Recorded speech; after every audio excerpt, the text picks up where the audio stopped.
आज हम सांबा विधानसभा में हैं। बसपा के उम्मीदवार यहाँ पर किस तरीके से काम कर रहे हैं, ये चीज़ों को समझना बहुत ज़रूरी होगा। बलदेव राज जो हैं वो एक ऐसा चेहरा है जिस चेहरे के साथ समाज लगातार जुड़ रहा है। ऐसा नहीं है कि सिर्फ बहुजन समाज, बाकी सारे समाज भी जुड़ रहे हैं, क्योंकि उनका काम करने का अंदाज ही कुछ इस तरीके का है। कुछ चीज़ें आपको आज इस विधानसभा की दिखाएंगे। उससे पहले बलदेव राज जी से हम बात कर लेते हैं कि बलदेव राज किस तरीके से यहाँ पर काम कर रहे हैं, लोगों का रिस्पांस कैसा मिल रहा है और बाकी सारी चीज़ें जानते हैं। बहुत बहुत स्वागत है जी हमारे प्रोग्राम में आपका।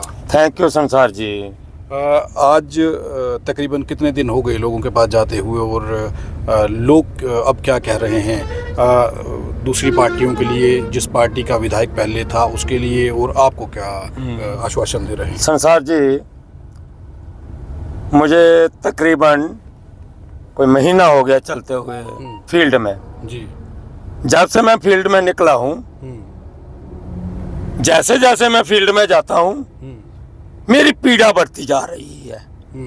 पीड़ा इसलिए बढ़ती जा रही है कि भाई देखो, ये तो दावे हैं सिर्फ, क्योंकि जो सरकार है आज आप देखते हैं सेंटर में सरकार किसकी है? भारतीय जनता पार्टी की। और हमारे जहाँ तो एलजी की एलजी प्रशासन है जी। मैं देख रहा हूँ कि जो सेंटर की पॉलिसी है, जो भारतीय जनता पार्टी की जो पॉलिसी है, वो सरासर गलत मुझे महसूस हो रही है, क्योंकि ये पॉलिसियाँ सिर्फ पेपर वर्क में है। लेकिन यहाँ से हम निकल रिंग रोड बन रहे हैं, तरक्की हो रही है, लेकिन आप कह रहे हैं कि आप संतुष्ट नहीं हैं इन पॉलिसियों से। बहुत ही आपने अच्छा क्वेश्चन किया। मैं इसकी आपकी तारीफ करता हूँ, और तारीफ इसलिए करता हूँ कि शायद आपने भी यही रोड देखे हैं। भाई रोड पर पहले जो गलियों में है, गलियों से लिंक रोड में आएंगे, फिर नेशनल हाईवे में आएंगे, जहाँ पहले ही वो हर एक के पास हवाई जहाज है कि हवाई जहाज में बैठकर वो वहाँ उतर जाएंगे और वहाँ से गाड़ी में जाएंगे। तो आपके पास क्या पॉलिसी है, क्या प्लान है? आप ऐसा कैसे मतलब देखिए, एक पूरी सरकार पूरे भारत में भाजपा की सरकार है।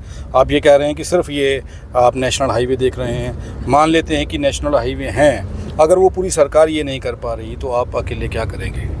बहुत ये भी बहुत अहम आपने क्वेश्चन किया। कांसीराम साहब ने एक बात बोली थी जी, भाई अगर तालाब है ना, तालाब में कोई पत्थर मारेगा ना, पर उसमें हलचल तो मच जाती है ना। मैं हलचल मचाने के लिए आया हूँ, और अपना हिस्सा जो मेरे समाज का है उसको मैं लेकर रखूंगा। मुझे पूरा भरोसा है, और जनता मन बना चुकी है कि बलदेव राज को आगे लाएंगे, और अपना हिस्सा बलदेव राज खींच कर लाएगा हमारा हिस्सा। जय जनता मन बना चुकी है। बलदेव राज जी, ऐसा लगता है कि जोर से बात करने से वो आपकी बात सुन लेंगे, या आपसे डर जाएंगे दूसरे उम्मीदवार, ऐसा लगता है? ऐसा नहीं, ऐसा नहीं। ये जोश मुझे दुख देता है जब मेरे अंदर पीड़ा जाती है। आज देख रहे हैं मेरा गला भी, क्योंकि जब मेरे समाज की पीड़ा वो मेरे अंदर जाती है देखकर, तो फिर जे मेरा जोश। समाज की क्या परेशानियां हैं? समाज की जो पीड़ा आपके अंदर है, वो पीड़ा है क्या? बहुत ही अहम बात की आपने की, और क्वेश्चन मैं कहता है ऐसे क्वेश्चन पूछने चाहिए। संसार जी, मुझे एक बात बताइए, ये आप एक बीएसपी पार्टी को कैंडिडेट को ही क्यों ऐसे क्वेश्चन पूछते हैं? जो बाकी वाले पार्टियां हैं जिनके एमएलए रहे, उनको क्यों नहीं पूछते आप? अभी आपके पास बैठे हैं, फिलहाल आप ही से पूछिए। मैंने बहुत से आपके इंटरव्यू भी देखे, मगर आप जहाँ भी जाते हो बहुजन समाज पार्टी को ही ज्यादा क्वेश्चन पूछते हैं। बाकी वालों को क्वेश्चन क्यों नहीं पूछते कि जिनकी सरकार रही, अब हमारी सरकार। देखिए, मुझे क्या पीड़ा क्या है वो बताइए। पीड़ा मेरी पीड़ा नहीं, मेरी पीड़ा मेरे समाज की पीड़ा है। तो ऐसे इंटरव्यू लेने से कोई फायदा नहीं है। फिजिकली आप ग्राउंड में देखे, आपके रोंगटे खड़े हो जाएंगे कि वाकया यार, ये जो उम्मीदवार बीएसपी का चिल्ला रहा है, ये भाई इसके अंदर पीड़ा है। ऐसे पीड़ा बोलने से कैसे आप महसूस कर पाओगे? नहीं, पीड़ा होगी ना, कोई बात तो है। नहीं, ग्राउंड लेवल पर देखो, ग्राउंड पे देखेंगे, लेकिन आप तो बताइए, आपने क्या देखा? मैंने तो ये देखा कि जो मोदी सरकार बहुत बहुत वादे करते हैं ना, मुझे मेरे समाज में ऐसे बोलते हैं नल में जल। भाई पहले मैंने कल फील्ड में जाकर देखा, मैंने बोला कि भाई जो डिपार्टमेंट है जल देने वाला, पानी देने वाला, उसका नाम क्या था? बोलता उसका नाम था वाटर बक्स। तो मैं कहा अब क्या है? बोलता अब तो जल शक्ति विभाग। तो मैं कहा फर्क महसूस क्या हुआ? ओनली नामिक्लेचर चेंज हुआ है, नामिक्लेचर चेंज हुआ है अपनी एडवर्टाइजमेंट के लिए। ना नल है और ना नल में जल है, मतलब ऐसे हालात हैं, ऐसे हालात हैं। सिर्फ नाम बदले गए हैं, सर नाम बदले गए हैं। और मैंने उनको दावा किया, मेरी इनोसेंट पब्लिक है, मैंने उनको पूछा भाई एमएलए किस लिए चुनते हो? वो बोलते नालियों के लिए, नालियां बनाने के लिए, गलियों के लिए। मैं कहा नहीं, एमएलए बनते हैं कानून बनाने के लिए, संसद में एमपी और असेंबली में एमएलए, लोगों की आवाज लोगों की। अच्छा बलदेव जी, मैं एक चीज़ जानना चाहता हूँ। पहले उम्मीदवार हैं जिसने ये बात बताई है कि सांसद किस लिए या फिर विधायक किस लिए चुने जाते हैं। सांसद भी यही कहते हैं कि मैं बनूंगा, आपकी गलियां ठीक करूंगा, नालियां ठीक करूंगा। आज आप बता रहे हैं कि विधायक की वास्तव में काम क्या है? वास्तव में विधायक का काम होता है अपने समाज के रक्षा के लिए असेंबली में जाते हैं और सदन में जाते हैं। इसलिए जो हमारे जो बाबा साहब के संविधान में हमारे हक हकूक हैं, बाबा जी ने जो स्पष्ट में लिखा हुआ है और कांसी साहब ने उसको जागृत किया हमें। इसलिए बाबा साहब ने जो लिखा और कांसीराम साहब ने हमारी कौम को जगाया। ये नारा है कांसीराम साहब का, कांसीराम तेरी नेक कमाई सुत्ती हुई कौम जगाई। अब कौम जाग चुकी है, टाइम लगा है जागने में, मगर कहाँ जो एजुकेशन है वो तो खत्म कर दी। कहाँ संसारी, मुझे नहीं लगता कि अब जो जाग चुके हैं वो तो जाग चुके हैं, बट जो बेचारे जिनके लिए अब षड्यंत्र रच रहे हैं, कोटे बाय कोटा ये डिवीजन हो रही है कि भाई क्रीमी लेयर, पहले क्रीम ही नहीं लिए तो लेयर कहाँ से बनेगा? मतलब पहले क्रीम तो बनने दीजिए, क्रीम तो बनने दीजिए। अच्छा, ये आखिरी सवाल है। आपके जितने उम्मीदवार हैं या आप भी हैं, सिर्फ भाजपा पर और देश के प्रधानमंत्री नरेंद्र मोदी पर गुस्सा क्यों? कांग्रेस की नीतियां भी तो गलत रही हैं, कांग्रेस भी तो बहुजनों की बात नहीं करती है। बहुत ही अच्छा क्वेश्चन आपने किया। देखिए संसार जी, कांग्रेस ने जब नीतियां बनाई थी वो अपनी नीतियों पर नहीं उतरे।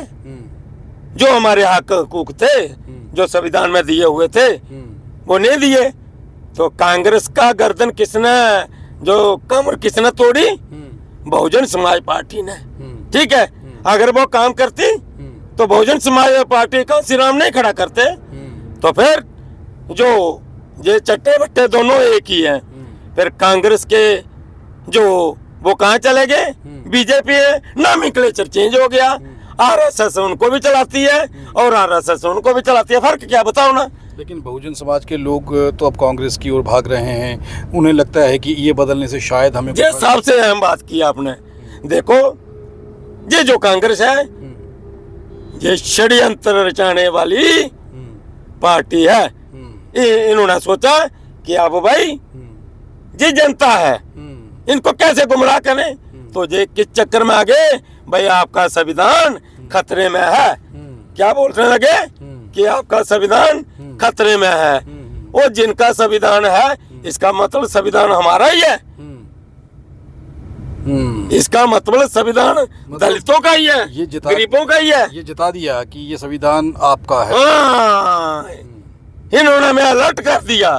इन्होंने कहा भाई आपका संविधान खतरे में है। इसका मतलब कांग्रेस का संविधान नहीं है, संविधान बहुजनों का है। वो ऐसा कह रहे हैं, वो ऐसा कह रहे हैं। तो ये किताबें आप छोटी छोटी लेके चल रहे हैं साथ में। भाई मैं अपने समाज को जगरा रहा हूँ कि जिसके लिए ये गुमराह करने वाली पार्टी कौन? कांग्रेस। ये संविधान बोलती थी, बचा लिया आपका संविधान। ना ये बचाने वाले हैं और ना बनाने वाले हैं, ये तो गुमराह करने वाले हैं। इसलिए मेरा समाज अब जाग चुका है। जी बहुत बहुत धन्यवाद हमारे साथ बात करने के लिए, समय देने के लिए।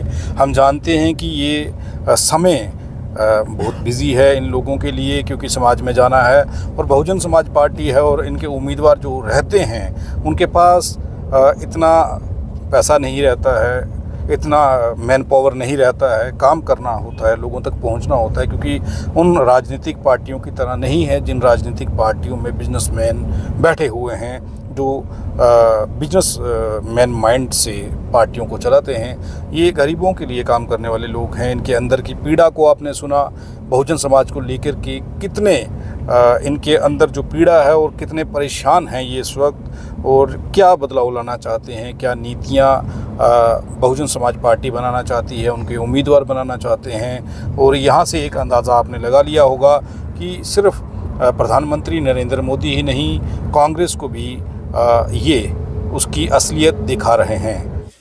हम किसी भी प्रकार का कोई विज्ञापन नहीं लेते हैं, हम आज़ाद पत्रकारिता करते हैं। अगर आप चाहते हैं कि आज़ाद पत्रकारिता जिंदा रहे तो आरटीआई इंडिया न्यूज़ का आर्थिक सहयोग करें।